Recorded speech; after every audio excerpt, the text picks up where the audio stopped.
Okay, let's think about this for a second. What is it that really gets you out of bed in the morning? I mean, beyond just, needing coffee. Is it a passion, a big goal, maybe just something you look forward to? We all kind of grapple with these things, don't we? Finding happiness, finding purpose, figuring out how to live a life that feels, well, long and full. What if there was an idea, an old concept from Japan that could actually help with that? Today, we're going to dig into something called Ikigai. It's a fascinating concept. And our guide for this is the book Ikigai, The Japanese Secret to a Long and Happy Life by Hector Garcia and Francesca Morales. So our mission here is to really unpack this idea.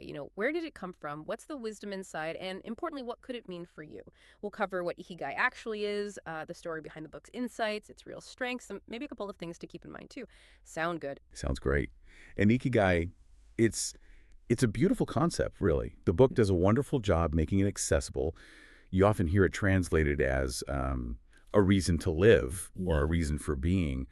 But it's a bit more nuanced, I think. It's really about finding that sweet spot, that overlap between four key things. It's what you love doing, what you happen to be good at, what the world actually needs, and importantly, what you can be paid for. That intersection. That intersection. Yeah. Yeah, that's the key part, isn't it? So it's not just a hobby or just your job. It's finding where those four circles kind of mesh together. And the authors really argue that finding this ikigai is, well, fundamental to a long, happy, purposeful life. What do you think is the trickiest part for people when they first try to pin down their ikigai? How does the book help with that? That's a really good question. I think often the challenge is connecting, say, what you love with what the world needs in a way that feels practical, not just idealistic. People sometimes see a gap there. The book doesn't pretend there's a magic button, but it gently encourages you to explore each area. It suggests even small things, small actions that feel purposeful, they count. And it frames it not as finding one final answer, but as an ongoing journey, which feels, less pressured. Yeah, that makes a lot of sense. Less pressure is good. And the book isn't just theory, right? It's based on observing real people. You mentioned Okinawa earlier. I feel like I've heard that name linked with people living for a very long time. You absolutely have. Okinawa is central to the book. The authors actually went there, spent time interviewing centenarians. So people living past 100. And yes, Okinawa is famously one of the world's blue zones. Ah, right. The blue zones. Exactly. These specific places around the globe where people live exceptionally long, and not just long, but often healthy, active lives well into old age. So the book is really tapping into the lived experience, the sort of practical wisdom of these incredibly long-lived people. It makes the advice feel very grounded. Okay, so we have this powerful concept, ikigai, and its roots in the real-life example of Okinawa. But what about the book itself? What makes it connect so well with readers today? Well, I think one of the biggest things is just how accessible it is. The tone. It's genuinely easy to read. It's not overly long, and people often describe the tone as calming, almost meditative. I even heard someone say they read it all in one day. That tells you something about how it draws you in. It's inviting. That sounds really appealing. So many self-help books can feel like a chore. And how does that translate into advice? Is it actually practical? Because find your purpose can sound, well, huge. Right. It can sound overwhelming, but the book breaks it down into simpler, actionable habits, not massive life overhauls. It distills the wisdom from Okinawa into these well-known 10 rules of Ikigai.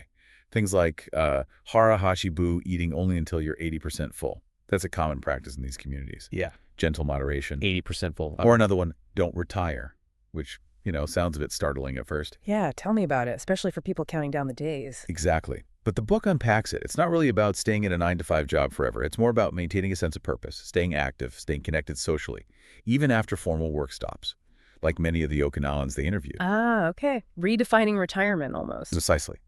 It's about having a reason to engage with life, whether that's gardening or volunteering or teaching grandkids something. Staying active.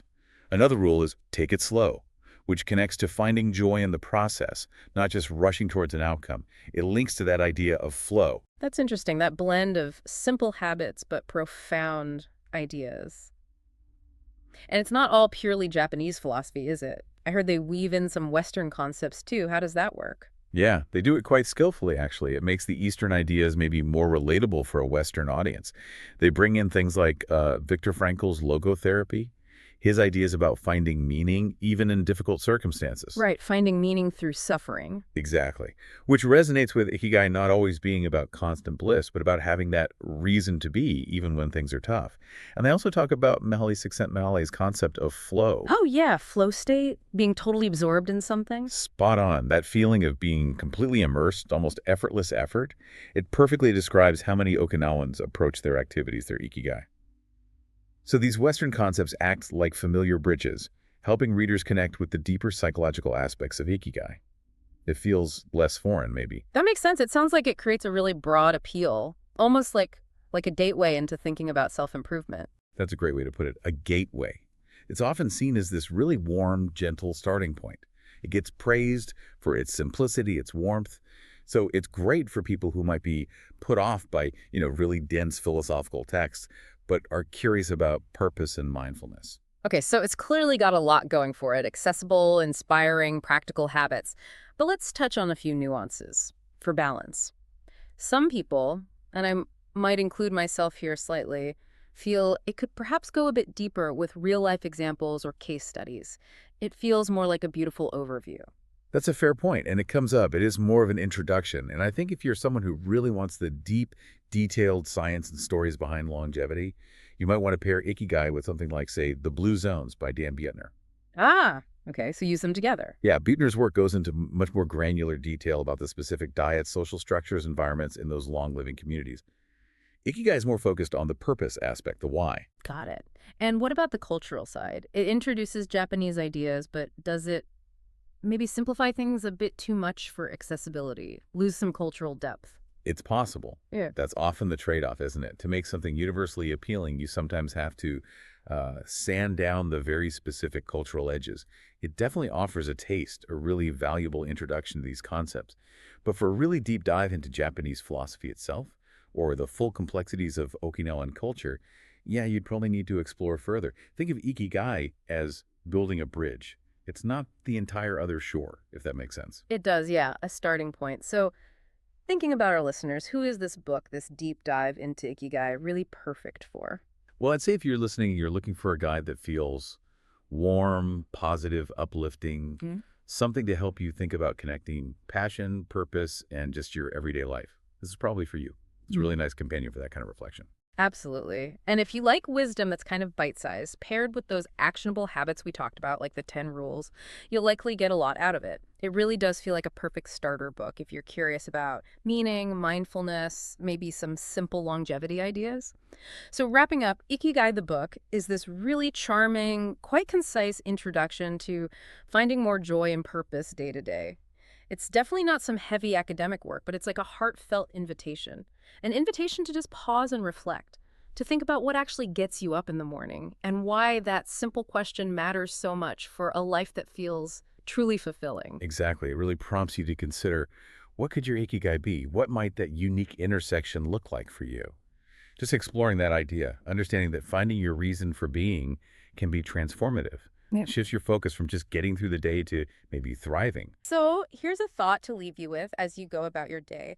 Maybe cultivating these small, purposeful habits, the kind inspired by Ikigai.